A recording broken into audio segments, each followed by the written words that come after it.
Hello à tous, j'espère que vous allez bien. Je suis super heureuse de vous retrouver aujourd'hui pour une nouvelle vidéo.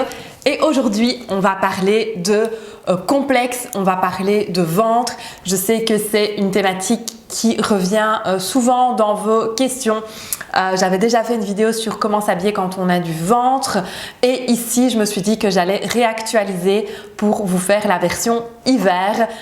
Je sais aussi que c'est un complexe qui touche de nombreuses femmes et c'est pour ça que ça me fait plaisir de pouvoir faire cette vidéo pour vraiment vous aider à vous sentir mieux dans votre corps et avec votre silhouette. Avant de démarrer, je vous rappelle aussi que vous pouvez me suivre sur les autres réseaux, que ce soit Instagram, que ce soit Facebook, que ce soit TikTok.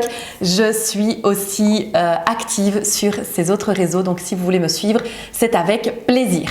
Donc si vous me découvrez ici, vous ne le savez peut-être pas, donc je suis Julie et je suis conseillère en images. Donc mon métier c'est d'accompagner les femmes et les hommes pour se sentir bien dans leur look au quotidien et j'ai également mon académie de formation. Donc tout ce que je vous partage ici sur YouTube, ce sont vraiment mes conseils professionnels qui me tiennent à cœur de partager avec vous pour vous aider vraiment à vous sentir bien dans vos looks, dans votre style et avec votre silhouette de façon générale. Donc ici, ce qu'il faut savoir déjà, c'est que le ventre, comme je vous le disais, c'est un complexe qui touche de nombreuses femmes, mais aussi de nombreux hommes. Et souvent, on a tendance aussi à, quand on a un petit complexe, à vraiment focaliser dessus. Donc, c'est-à-dire dès qu'on va essayer un vêtement, dès qu'on va se regarder dans le miroir, c'est la première chose qu'on va regarder et on oublie finalement de regarder l'ensemble de la silhouette. Donc ça, déjà, c'est la première chose que je vous invite à faire, c'est prendre un petit peu de recul par rapport à votre complexe et voir aussi votre silhouette dans son ensemble. Donc un conseil que je donne souvent à mes clientes et à mes clients, c'est on ne s'habille pas pour se cacher, on s'habille pour se mettre en valeur. Et une fois qu'on a compris ça, on fait vraiment des choix qui sont différents. Parce que si on s'habille pour se cacher, pour cacher un complexe, finalement ce qu'on va faire, c'est qu'on va le mettre en évidence. Même sans le vouloir, on va le mettre en évidence. Tandis que si à l'inverse, on s'habille pour se mettre en valeur, pour mettre en valeur sa silhouette, là on va déjà mettre en valeur nos atouts et plus spécialement chercher à cacher absolument nos complexes. Je sais que ça peut paraître plus facile à dire qu'à faire, mais c'est vraiment un conseil que je vous donne, que je vous partage, qui est vraiment très important. C'est vraiment ici d'apprendre à vous mettre en valeur et à voir le beau aussi chez vous et pas uniquement vos complexes. Et donc autre chose à savoir aussi quand on a un complexe, c'est qu'on va éviter forcément d'attirer l'attention sur cette partie de notre corps.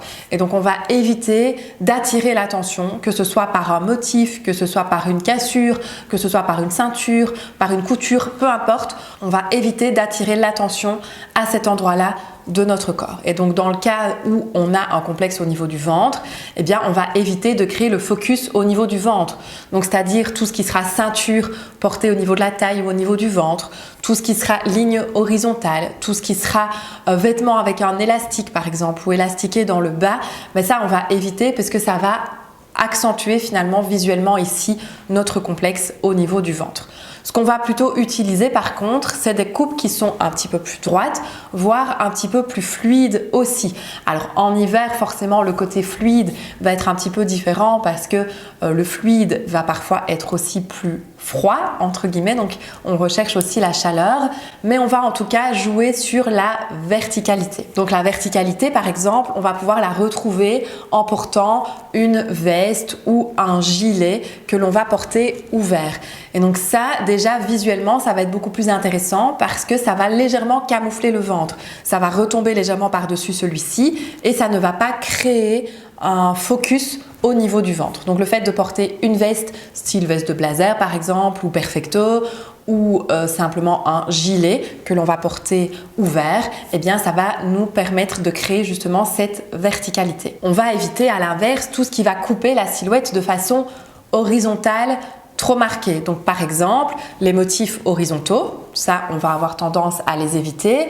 On va éviter aussi tout ce qui est mailles sur des pulls, par exemple les grosses mailles horizontales qui créent aussi cet effet de ligne horizontale et on va plutôt privilégier des mailles verticales ou privilégier des lignes verticales ou en tout cas des motifs qui donnent plutôt l'illusion de la verticalité. Alors on peut utiliser bien évidemment des motifs, parce que ça on a tendance parfois à se les interdire en se disant ben oui mais les motifs ça apporte du volume. Pas forcément. Donc c'est-à-dire qu'un motif qui apporte du volume, ce sera souvent un motif qui sera très géométrique. Si on part sur des motifs qui sont un petit peu plus fondus ou un petit peu plus chamarrés ou autres, là ça peut tout à fait fonctionner aussi. On fait bien évidemment attention par contre à ce qu'il n'y ait pas de motif qui attire l'attention pile au niveau du ventre. Là, forcément, ce sera un petit peu moins intéressant dans ce cas de figure-ci. Pour favoriser la verticalité, on va aussi choisir des coupes qui sont plutôt droites. Donc droit ne veut pas dire large, attention, et droit ne veut pas dire non plus moulant. Donc c'est-à-dire que ce qui est trop moulant, ça ne va pas être intéressant visuellement parce que forcément, ça va marquer un petit peu plus le ventre. Et par contre, ce qui est trop ample, ce qui est trop large, eh bien là, ça va rajouter du volume et c'est pas ce qu'on recherche non plus. Donc attention que quand on parle de coupe droite, ça ne veut pas dire large ou ample. Ça veut simplement dire que ça suit la courbe naturelle du corps sans mouler. Tout simplement. Donc on va éviter ce qui est trop évasé ou ce qui est trop large de manière générale et on va plutôt privilégier le côté un petit peu plus droit. Donc droit au niveau des hauts, droit aussi au niveau des pantalons. Donc un pantalon qui est un petit peu plus droit. Dans ce cas-ci, il peut être taille haute ou taille mi-haute. Là, ce sera intéressant pour l'effet un petit peu gainant. Après, tout dépend bien évidemment de la matière. Vous avez des matières plus synthétiques qui vont avoir tendance à marquer un petit peu plus et vous allez avoir d'autres matières qui sont un petit peu plus épaisses qui vont avoir tendance à gainer un petit peu plus, à aplatir un petit peu plus le ventre. On va plutôt bien évidemment se diriger vers ce genre de matière de préférence. On peut aussi utiliser des tailles empire par exemple. Donc la taille empire, ce sera plutôt pour une robe. Donc c'est une couture qui vient juste en dessous de la poitrine. Donc entre la poitrine et la taille si vous voulez. Donc c'est plus haut que la taille, donc plus haut aussi que le ventre. Idéalement avec un petit décolleté. Le décolleté a toujours l'intérêt ici visuellement de créer un peu plus de verticalité. Ça va allonger la silhouette. Donc si vous voulez allonger votre silhouette, le décolleté V va toujours être très intéressant. Alors on n'est pas obligé de partir sur un décolleté plongeant, mais simplement un décolleté V ou un décolleté cache-cœur va être très intéressant. Par contre, on fait attention pour la taille empire, de nouveau, à ne pas avoir une taille empire qui rajoute du volume. Donc une taille empire très froncée, par exemple, va donner l'impression d'avoir beaucoup de volume au niveau du ventre. Ici, ce n'est pas ce qu'on recherche. De nouveau, on recherche le côté un petit peu plus droit, légèrement plus près du corps. Le côté droit, on va le rechercher aussi avec les jupes, par exemple. Les jupes droites vont être beaucoup plus intéressantes que les jupes plissées ou que les jupes évasées ou patineuses. Donc patineuse, c'est très évasé. Ça me donne vraiment un effet comme ceci au niveau de la jupe. Ici, c'est pas intéressant dans ce cas-ci. Quand on a un complexe au niveau du ventre, il vaut mieux une jupe un petit peu plus droite, légèrement taille haute, qui visuellement sera beaucoup plus intéressante.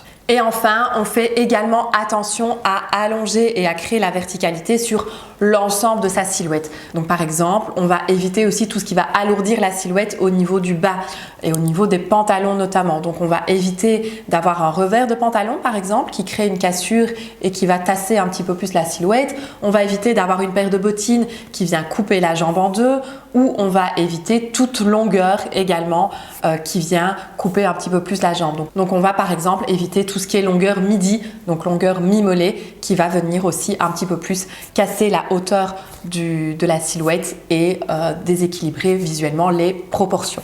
On recherche vraiment ici à allonger la silhouette et à créer la verticalité par tous les moyens visuels possibles. Voilà donc ici quelques conseils pour justement mettre en valeur votre silhouette si vous avez un complexe au niveau du ventre, en sachant bien évidemment que tout est dépendant de votre morphologie, de votre structure de corps, de vos proportions, de votre hauteur, de votre taille. Donc tout ça, ce sont bien évidemment des éléments qui sont à prendre en considération quand on fait une analyse globale de morphologie.